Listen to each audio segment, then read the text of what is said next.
A day in my life, akas dati a factory worker ti Taiwan nga di pulos bima nang so nga nagawid latan. Dadtoy pa yun nagbibistokulan.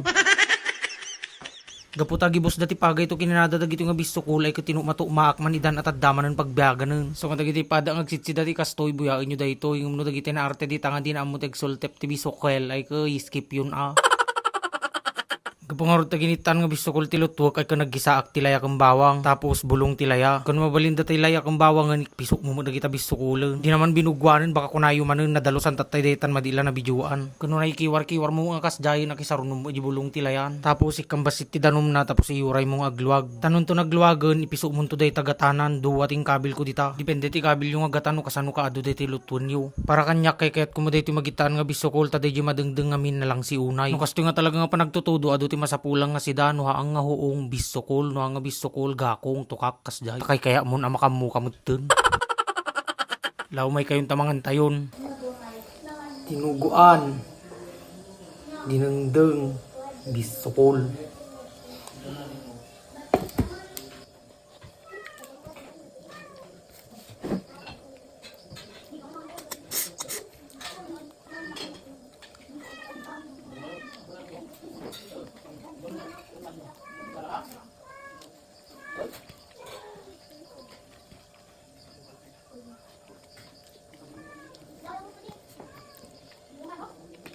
A day in my life, akas dati a factory worker ti Taiwan nga madipulos bima nang so nga nagawid latan. So ngayong araw ay inutusan kami ng tatang ko na magbagkat ng mga bunubon at ilagay sa gilid kasi kapag ito ay nakset baka isunak at makaunget. Kasama ko nga dito yung kapatid ko na burburitog at yung tatlo kong pamangkin na dalawang wayat at isang unano. Ganto ang buhay dito sa probinsya, mapayapa pero maraming inggitera at chismosa. Kahit hindi mo sila inaano kung ang mga mata nila ay nakatingin sa'yo, ikaw at ikaw pa rin ang magiging tupiko o kininayo. Katulad ng tong pagbablog na ginagawa ko, ang daming mga tao na maraming nasasabi sa likod ko. Kaya sa mga nag-uumpisa mag-vlog dyan, asahan nyo na maraming mga tao na hindi masaya sa mga ginagawa nyo. Sasabihan ka ng baliw, mukhang tanga at pinakamasakit sa lahat, sasabihin na wala kang mararating sa pagbablog. Pero okay lang yun, wag nyo nang pansinin as long as masaya kayo sa mga ginagawa nyo, wag kayong tumigil, tuloy-tuloy lang tayo. Ako nga 2019 ako nag-umpisa mag-vlog hanggang ngayon 2025 na. Nandito pa rin ako gumagawa ng mga content para makapagpasaya ng mga tao. Pero minsan kasi kahit anong gawin natin na pagpapasaya sa mga tao, kung hindi sila masaya sa mga ginagawa mo, meron silang masasabi sa iyo kasi nga meron silang nararamdamang inggit. Ang hindi ko maintindihan sa ating mga Pinoy, karamihan sa atin kapag hindi natin kayang gawin yung ginagawa ng isang tao, naksutunday to'y hotdog nga tinuno. Kapag hindi natin kayang gawin ang ginagawa ng isang tao, laumay kayong tagshot tayo. Ala. Dito sa amin, kapag tag-ulan, meron kami ditong waig na pwede kayong mag-picnic at mag-inuman. Pwede rin kayo dito magbembangan basta hindi kayo masukalan. Yun lamang for today's video. Nod na naadal dito yung video ay thank you. Naawan ako. Bamtan next time to. A day in my life, akas dati a factory worker ti Taiwan nga madipulos bima nang so nga nagawid latan dadtuyin takaw man ti manukon. Dahil nga naisipan namin ng mga ulitag at mga kasinsin ko na magpiknik sa may waig ay inutusan ako ng uncle ko na magtukma ng kanyang mga alagang manok. Dahil nga mahirap silang tiliwan ay binigyan ko muna sila ng pagkain kasi yung unang natukmaan ko ay lugit nga nakabangbanglo. Bale dito na namin sa bahay kinatay para pagdating namin sa waig mamaya ay lulutuin na lang namin. Hindi ko kabisado magkatay ng manok kaya ang una kong ginawa muna dito ay nirukrok ko muna at saka tinanggal ko yung mga dudot niya. Pagkatapos kong matanggal yung dot-dot niya ay hinintay ko lang yung tatay ko kasi siya na ang gagawa. Kasi kung ako ang gagawa niyan baka maisama ko pa yung lagayan ng takki niya.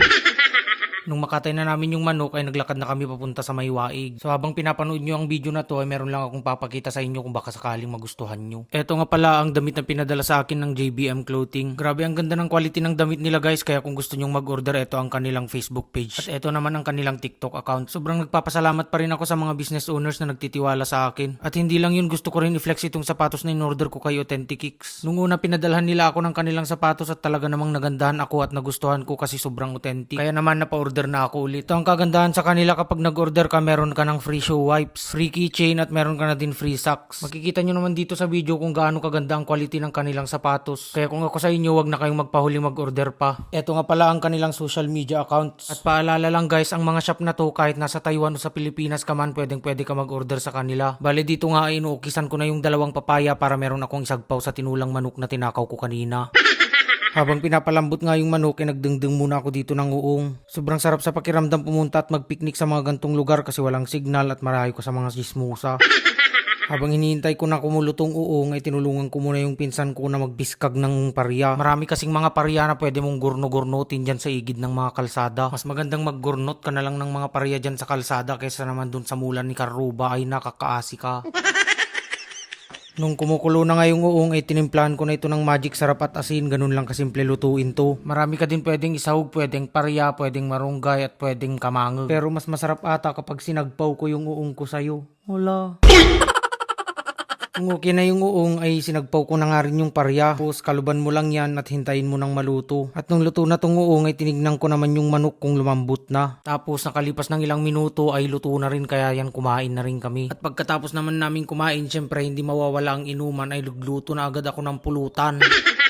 Fishball at kikiam ang binili kong pulutan kasi ito yung madaling lutuin. At matigas din ito sa tiyan para yung mga malakas mamulutan ay mabusog na agad. Minsan naiisip ko na parang ang ganda mag-content ng luto-luto dito. Pero ang problema ko, hindi ako magaling magluto. Karamihan lang sa alam kong mga luto ay yung mga prito-prito at alam ko rin na nangangaliwa yung asawa mo. Allah, madidijay ah. Grabe no, ang sarap lang sa pakiramdam na may mga lugar na ganito dito. Napakapayapa at sobrang nakakakalma. Kaya kung problemado ka, marami kang utang at kung ano-ano pa yan, pumunta ka lang dito ka mag-unwind, dito ka na rin tumira para makalimutan mo na sila.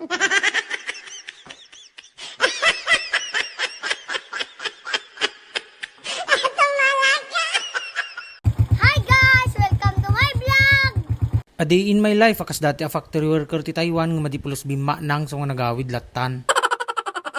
So ngayong araw ay inaya ko yung mga kapatid ko na mag-swimming at magpalamig kasi nga lagi nang mainit yung ulo namin dahil pare-parehas na kaming walang kwarta.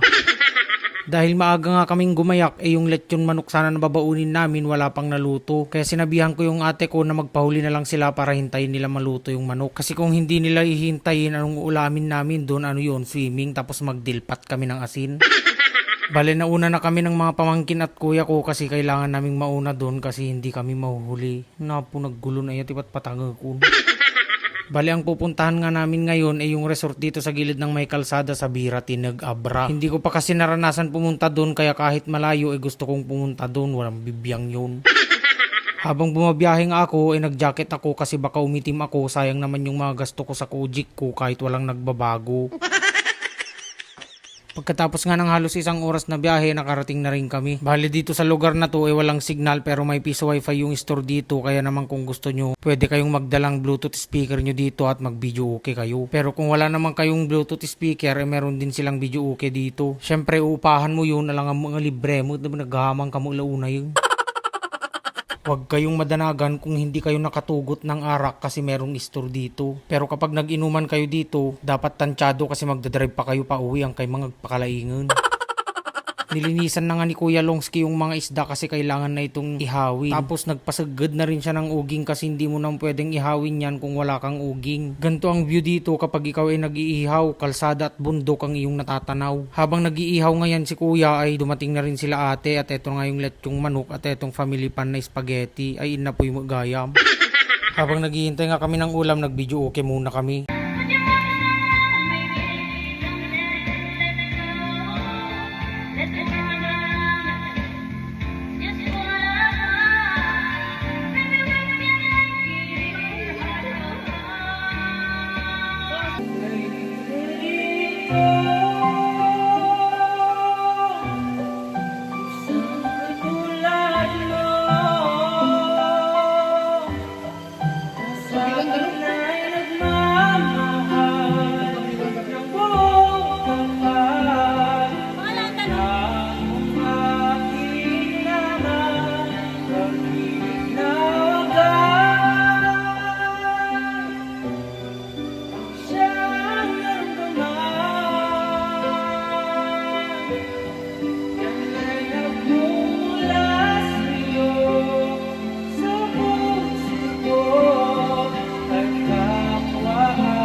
shoutout na nga rin pala sa mga nagpa-picture sa akin na estudyante ng Northern Abra National High School. Salamat sa mga suporta at pati na rin sa mga nagpa-picture na hindi ko nabidyuhan. Shoutout na nga rin sa maganda at gwapo na magjowa na to. Sana all.